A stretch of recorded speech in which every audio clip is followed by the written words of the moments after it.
Hi friends, welcome back to my channel. Ithu Navarasam. இன்னைக்கு நம்ம என்ன பார்க்க போறோம்னா நல்ல பஞ்சு போல ஆப்பம் பண்றது எப்படின்னு பார்க்க போறோம். உங்களுக்கு பார்த்தாலே தெரியும். இங்க பாருங்க எவ்வளவு சாஃப்ட்டா வந்திருக்குன்னு. பாருங்க பிக்கும்போதே உங்களுக்கு தெரியும் அதில அந்த bubbles அப்புறம் அந்த சாஃப்ட்னஸ் நல்லா தெரியும். இப்படி பண்றதுக்கு என்னெல்லாம் நம்ம அரைக்க போறோம்னா நான் வெள்ளை அவல் எடுத்துர்க்கேன். இது ஒரு 1/4 கப் எடுத்து தனியா ஊற வச்சிருக்கேன். அது கூடவே ஜவ்வரிசி இதுவும் ஒரு 1/4 கப் எடுத்து தனியா ஊற வச்சிருக்கேன்.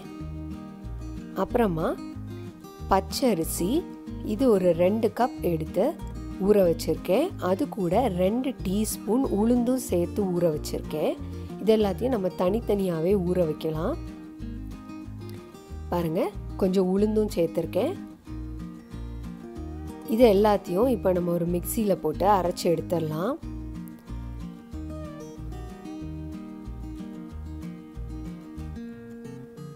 எல்லாத்தையுமே தனித்தனியா ஊற வச்சுக்கோங்க.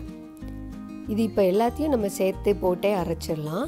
அரைக்கும்போது நான் இப்போ என்ன ஆட் பண்ண போறேன்னா கொஞ்சமா தேங்காய் பூ நல்ல ஃப்ரெஷ் தேங்காய் பூ நம்ம இதில் ஆட் பண்ணிக்கலாம். திருவின தேங்காய் அது இன்னும் ஒரு நல்ல ஒரு டேஸ்ட் கொடுக்கும். க்ரீமி டேஸ்ட் கொடுக்கும்.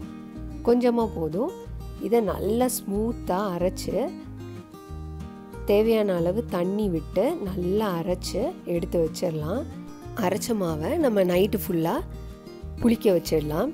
இப்போ பாருங்கள் அடுத்த நாள் காலையில் எடுத்து பார்த்தீங்கன்னா நல்லா பொங்கி வந்திருக்கு. மாவு நல்லா பொங்கி நல்லா ஃபர்மெண்ட் ஆகிருக்கு. நல்ல நொரையாக வந்திருக்கு. இங்கே பார்த்தாலே உங்களுக்கு தெரியும் அந்த கன்சிஸ்டன்சி அந்த பபிள்ஸ் எல்லாம் தெரியும். இதுவே நம்மளுக்கு ஆப்பம் நல்லா சாஃப்டாக வரும் அப்படின்னு கண்டிப்பாக சொல்லலாம். இப்போ பாருங்கள் நல்ல நுரைச்சி வந்திருக்கு. இந்த மாதிரி தோசை மாவு கன்சிஸ்டன்சியில் இருக்கணும். இந்த டைமில் தான் நம்ம எப்போ ஆப்பம் சுட போகிறோமோ அந்த டைமில் நீங்கள் உப்பு ஆட் பண்ணிக்கோங்க. உங்களுக்கு பார்த்தாலே தெரியும் அந்த பபிள்ஸ் எப்படி வந்திருக்கு அப்படின்ட்டு. இப்போ நம்ம ஆப்பம் சுட்டு பார்க்கலாம். ஒரு ஆப்பச்சட்டி வச்சுக்கோங்க. அது நல்லா ஹீட் ஆனதுக்கப்புறமா நம்ம எப்போவும் விடுற மாதிரி ஒரு கரண்டி மாவு விட்டு நல்லா சுற்றிடலாம்.